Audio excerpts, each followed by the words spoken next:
పులివెందుల బిడ్డ అదేనండి జగన్కి అడ్డా కూడా. కాబట్టి పులివెందుల్లో జగన్ గారి బలం తగ్గుతుందా ఏంటి? ఎవరూ కూడా ఆ సైడ్ ఆలోచించడం అసలు అది కనీసం ఇమాజిన్ కూడా చేయలేము. ఎందుకంటే పులివెందులలో జగన్కి బలం తగ్గడం ఏంటి?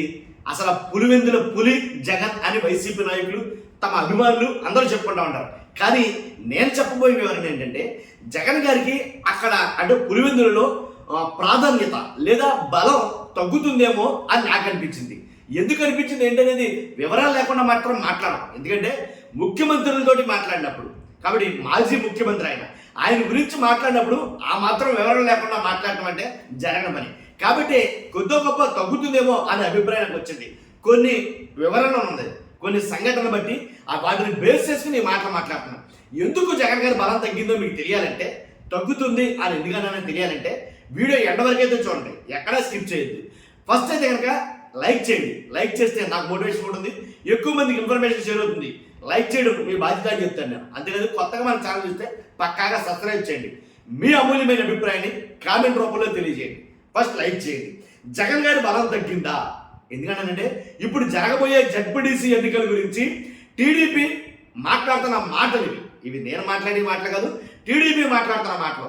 జగన్ గారి ప్రాధాన్యత తగ్గుతుంది ఎక్కడ? పులివెందుల్లో.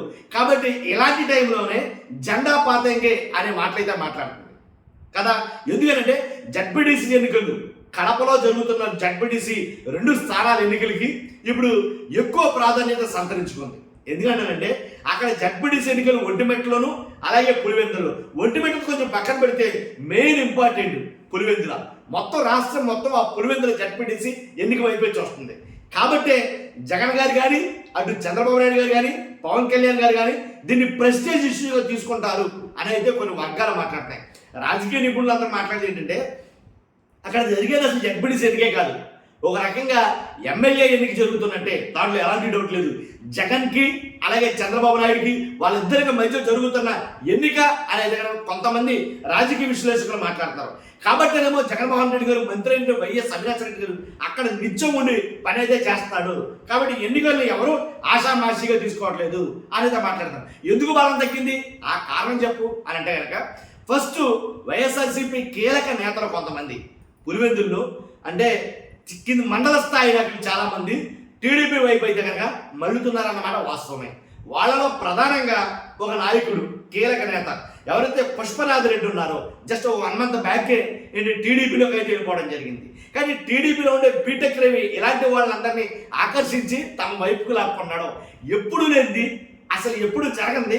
కానీ పులివెందుల్లో టీడీపీ ఆఫీస్ ఓపెన్ చేయడమే పెద్ద రికార్డ్ అని చెప్తాను నేను. టీడీపీ ఆఫీస్కి ఇప్పుడు వరకు ఓపెన్ చేయడానికి అసలు అక్కడ గట్సే లేవు ఏ నాయకుల దగ్గర.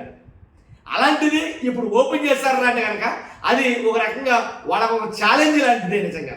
కాబట్టి అదేనే కాదు, వాస్తవంగా జడ్పీటీసీ ఎన్నికలు కూడా పక్కన పెడితే జగన్ గారి మెజారిటీ చూద్దాం. అసలు జగన్ గారి మెజారిటీ చూస్తే క్రమేపీ గ్రాడ్యువల్గా తగ్గుతూ వచ్చిందే కానీ పెరుగుతున్న దాఖలైతే కనపడాలి. ఎందుకులా మాట్లాడతానంటే వాస్తవాలు ఉన్నాయి, లేకపోలేదు. 2014లో జగన్ గారి మెజారిటీ చూస్తే కనుక 75,000 చిల్లర ఏంటి పర్సెంటేజ్ చూస్తే 63.90. తర్వాత 2019లో జగన్ గారి మెజారిటీ చూస్తే 90,000, 2019లో 90,000, 2014లో 75,000, 2019లో 90,000, 2024 వచ్చేసరికి 61,687. ఇది జగన్ గారి మెజారిటీ. ఏంటి ఎలా అయితే 14లో 75,000 ఉందో, 19లో 90,000 ఉందో, 24 వచ్చేసరికి 61,000 అయింది. అంటే 2019లో 73.48% ఉంటే ఓటింగ్ ఆయనది. తర్వాత 2024 వచ్చేసరికి 61.38 పడిపోయింది. కానీ క్రమేపీ గ్రాడ్యువల్గా జగన్ గారి మెజారిటీ అయితే కనుక తగ్గుతూ వచ్చింది. ఇదైతే వాస్తవం. కానీ ఆయన మెజారిటీ అంటే తగ్గింది కానీ అంతేగాని ఆయన గెలుపోవటం మాత్రం ఇది నేను మాట్లాడే క్వశ్చనే లేదు అసలు. అక్కడ అప్రాధితంగా ఆయన గెలవడం కామన్. అది ఆ గెలుపు కాదు గురించి మాట్లాడలేదు కానీ నేను అంటే ఆయన తగ్గుతున్న మెజారిటీ గురించి మాట్లాడుతున్నా. అందు గురించే నేను జగన్ గారి బలం తగ్గిందా తగ్గుతుందా అని అయితే మాట్లాడటం జరుగుతుంది. అంతేకాదు జగన్ గారికి పడిన మొత్తం ఓట్లు చూసుకుంటే 116,315 ఓట్లు వచ్చినాయి. 116,315 ఓట్లు వచ్చినాయి. అంటే సుమారు అంటే 61.38% అనుకుందాం ఆయనకి పడ్డ ఓట్లు. తర్వాత బీటెక్ రవి ప్రత్యర్థి, జగన్ గారికి ప్రత్యర్థి టీడీపీ పులివెందుల ఇన్ఛార్జ్, అలాగే మాజీ ఎమ్మెల్సీ బీటెక్ రవికి 54,628 ఓట్లు పడ్డాయి. 54,628 ఓట్లు. ఇవేం తక్కువేం కాదండి. అసలు జగన్ గారి అడ్డాలో 54,000 సుమారు 55,000 ఓట్లు పడ్డాయంటే రికార్డు బ్రేక్ అని చెప్తాను నేను. అసలు ఆ ఓట్లు కూడా రాకూడదు వాస్తవం అయితే, ఎందుకంటే జగన్ గారికి ఉన్న స్టామినా అటువంటిది. కాబట్టి అలాంటప్పుడు బీటెక్ రవి గారికి 54,000 ఓట్లు పడ్డాయంటే కనుక జగన్ గారి ప్రాబల్యం తగ్గినట్టే నేను భావిస్తాను. మీరు ఏమైనా అనుకోండి. తర్వాత ధ్రువకుమార్ రెడ్డి అక్కడ కాంగ్రెస్ 3వ అభ్యర్థి. జగన్మోహన్ రెడ్డి గారు, తర్వాత బీటెక్ రవి గారు, ధ్రువకుమార్ రెడ్డి, వీళ్ళ ముగ్గురు అంటే వైఎస్ఆర్సీపీ, అలాగే టీడీపీ, అలాగే కాంగ్రెస్. అసలు కాంగ్రెస్కి ఓటు అనేదే పడదు అసలు యాక్చువల్గా. ఎక్కడ? పులివెందులో పడకూడదు అని అడిగితే కనుక. ఎందుకంటే అది పులివెందుల బిడ్డ. మీరు ఎవరైతే జగన్ అడ్డా అని అంటున్నారో ఆయన ఉండగా 3వ అభ్యర్థికి ఇంకా 10,000 ఓట్లు పడ్డాయి కాంగ్రెస్ అభ్యర్థికి. ఇది చాలా విచిత్రమైన విషయం. ఎలా అంటే థర్డ్ ప్లేస్ అనేది ఉండదు అసలు ఇలాంటి వాళ్ళు పోటీ చేసిన చోట. కానీ 10,000 ఓట్లు బయటికి వెళ్ళి జగన్ గారికి కాదనంటే అది కూడా ఆలోచించాల్సిన విషయమే నన్ను అడిగితే కనుక. కాబట్టి ఎందుకని టీడీపీ కన్నోట్లు వైసీపీ కన్నోట్లు పడ్డాయంటే కనుక ప్రాబల్యం ప్రాధాన్యత తగ్గుతుందని నేను అనుకున్నాను. మీరు ఏమైనా అనుకోవచ్చు. అంతేకాదు పులివెందులలో టీడీపీ ఓట్లు పెరుగుతున్నాయి. ఇది కొంచెం ప్రమాదకరమైన సంకేతమే జగన్మోహన్ రెడ్డి గారికి. ఎందుకంటే పులివెందులలో టీడీపీ ఓట్లు పెరుగుతున్నాయి. ఇంకోటి ఏంటంటే పులివెందులలో నోటాకు 1,764 ఓట్లు పడ్డాయి. నోటా అంటే నాకు ఎవరో నచ్చలేదని కదా, సింపుల్ ఒక్కొక్కరు చెప్పాలంటే 1,764 ఓట్లు పడ్డాయి. ఈ రకంగా ఓట్లు ఈ క్యాలిక్యులేషన్ చూస్తే పులివెందులలో టీడీపీ ఓట్లు క్రమేపీ పెరుగుతున్నాయి. ఒకవేళ 2029 ఎన్నికలు వస్తే కనుక ఆ 50 కాస్త 1,00,000 అయితే, ఆ 50 కాస్త 70 అయితే మొత్తం మారిపోద్ది రాజకీయం మొత్తం. దాంట్లో ఎలాంటి డౌట్ లేదు. కాబట్టే ఆలోచించుకోవాలి జగన్మోహన్ రెడ్డి గారు అని చెప్తున్నాను నేను.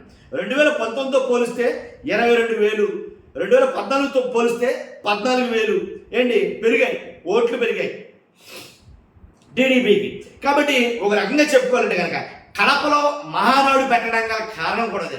కొద్దో గొప్ప టీడీపీ తన ప్రాబల్యాన్ని పెంచుకోవడం కోసం, తన ఆధిక్యాన్ని పెంచుకోవడం కోసం కడపలో పెట్టడం గల కారణం కూడా అదే మహానాడు. ఆ మహానాడు మీటింగ్కి ఎంతమంది వచ్చారో మనం ఒకసారి చూసాం. అబ్బాయి జనాలు ఏముందండి, ఎవరికి ఎక్కేసిన వస్తారో వాళ్ళు పట్టించుకోద్దని మీరు అంటే కనుక అది కూడా పక్కన పెట్టారు. టీడీపీ ఆఫీస్ ఓపెన్ చేయడం అనేది నన్ను అడిగితే ఒక రికార్డ్ అని చెప్తా. ఇప్పుడు దాకా ఓపెన్ చేయలేకపోయారు, అక్కడ ఓపెన్ చేయలేకపోవడం అంతే. ఎందుకంటే జగన్ గారి కుటుంబం అంటే వైఎస్ కుటుంబం అంటే పులివెందుల్లో వాళ్ళు చెప్పిందే శాసనం, వాళ్ళు చెప్పిందే చట్టం, వాళ్ళు చెప్పిందే న్యాయం, వాళ్ళు చెప్పిందే ధర్మం. వైఎస్ కుటుంబాన్ని కాదని అక్కడ కనీసం ఎక్కడ ఏమి కూడా కించిత్ కూడా కలపనటువంటి విషయం. మరి అలాంటప్పుడు ఆ కుటుంబానికి ప్రాధాన్యత తగ్గుతుంది అని నేను ఎందుకన్నానంటే, ఉదాహరణకి ఒక్కటి చెప్తాను. డిఎస్పి మురళీ నాయక్, మీరు ఎంతమంది గుర్తున్నారో తెలియదు కానీ డిఎస్పి మురళీ నాయక్ పులివెందుల్లో జగన్ మాట కాదని చాలా కార్యక్రమాలు అయితే నిర్వహించాడు ఆయన. ఒకసారి హెలికాప్టర్ దగ్గర ఎక్కడో కానీ జగన్ గారు సీరియస్ వార్నింగ్ కూడా ఇవ్వడం జరిగింది. ఇది పులివెందుల, నువ్వు ఎలా ఉంటానంటే అలా ఉంటాయి కుదరదు అని చాలా సీరియస్ వార్నింగ్ ఇచ్చారంట. కాబట్టి ఆ వార్నింగ్కి జడిసి అంటే కంట్రోల్లోకి వస్తాడనుకుంటే కనుక ఇంకా మితిమీరి మరీ ప్రవర్తించాడు డిఎస్పి మురళీ నాయక్ అనేది చాలా మంది మాట్లాడుకుంటారు రాజకీయ నిపుణులు, పండితులు. ఎందుకంటే కనుక ఆయన పార్టీ అధికారంలో లేదు. ఆయన పార్టీ అధికారం లేకపోతే అసలు వాస్తవంగా పులివెందుల్లో ఏ పార్టీ అధికారం ఉన్నా సరే పులివెందుల అంటే చాలు జగన్ గారి చెప్పు చేతల్లో ఉండాలి. ఆ ప్రాంతం మొత్తం కూడా వైఎస్ కుటుంబం చెప్పు చేతల్లో. కానీ ఆ కుటుంబానికి ప్రాధాన్యత తగ్గుతుంది అని అనడానికి కారణం డిఎస్పి మురళీ నాయక్ ఒకడు. అంటే ఉదాహరణ చెప్తాను నేను ఎగ్జాంపుల్కి. అంతేకాదు తర్వాత మొన్న జరిగిన ఏదైతే సాగునీటి సంఘాల ఎన్నికలు తెలుసుగా జరిగినాయి కదా, ఏంటి సాగునీటి సంఘాల ఎన్నికల్లో కూడా వైఎస్ఆర్సీపీ తమ అభ్యర్థుల్ని నిలబెట్టుకోలేకపోయిందేమో, కాపాడుకోలేకపోయిందేమో అనేది నేను ఖచ్చితంగా నోటీస్ చేశాను.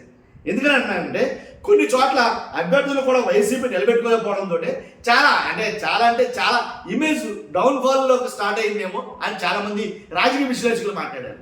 ఇదంతా ఒకేతే కనుక టీడీపీ వర్గీయులు ఎవరైతే నిలబెట్టారో వాళ్ళంతా కూడా ఏకగ్రీవాలయ్యాయి సాగునీటి సంఘాలు. అంతేకాదు పుండి మీద కారం జరిగినట్టు అసలే అధికారంలో లేరాయి, ప్రాబల్యం తగ్గుతుంది అని అనుకుంటున్నామయ్యే. పుండి మీద కారం జరిగినట్టు షర్మిల అలాగే విజయమ్మ గారు అంటే జగన్ గారి చెల్లి వాళ్ళ అమ్మ ఏంటి వాళ్ళు పైపెచ్చు పులివెందుల్లో జగన్ గారి అంటే ఇమేజ్ని తగ్గించడానికి చాలా మటుకి అంటే 80% వాళ్ళ ఓటింగ్ వాళ్ళ పర్సంటేజ్ అయితే ఉందని చెప్తాను కేసీ. ఎందుకంటే షర్మిల గారు, విజయమ్మ గారు ఏంటి ఆయన్ని జగన్ గారి ఇమేజ్ని డ్యామేజ్ చేశారేమో, ఆ డ్యామేజ్ ఆ పులివెందుల్లో ఆ ప్రభావం చూపించిందేమో అనేది నా అభిప్రాయం. కానీ ఖచ్చితంగా ఏది ఏమైనప్పటికీ గెలుపోవటముల గురించి అయితే నేను మాట్లాడట్లా, దాన్ని టచ్ చేయడానికి కూడా సరిపోరు అసలు ఎవరైనా కూడా. జగన్ గారిని గెలుపోవటం విషయంలో టచ్ చేయడానికి కూడా సరిపోరు, దాంట్లో ఎలాంటి ఒకటి లేదు. ఆయన గెలవడం అనేది అసలు మామూలుగా నల్లేరు మీద నడకలాంటిది ఏదో అంటారు కదా, ఇంకంతే ఇక. కానీ ఈజీగా సునాయాసంగా గెలిచేస్తాడు, దాంట్లో ఎలాంటి డౌట్ లేదు. కానీ ప్రాధాన్యత ఉందే అది తగ్గుతుందని అభిప్రాయం. కాబట్టి గెలవడం అంటే ఎలాగైనా గెలిచేస్తారు, కానీ ఆ మెజారిటీ ఉందే ఆ మెజారిటీ తగ్గుతూ వస్తే కనుక రాజకీయంగా కొంచెం ఇమేజ్ డౌన్ అవుతున్నట్టు. కానీ ఖచ్చితంగా మీరైతే కనుక నా అబ్జర్వేషన్, మీ అభిప్రాయం అంటే కామెంట్ రూపంలో తెలియజేయండి ఫస్ట్ అయితే కనుక. అంతేకాదు మీరు మీ అభిప్రాయం తెలియజేసి ఫస్ట్ అయితే లైక్ చేయండి. మీ కొత్తగా మన ఛానల్ ఆలోచిస్తే పక్కగా సబ్స్క్రైబ్ చేయండి. Thank you very much.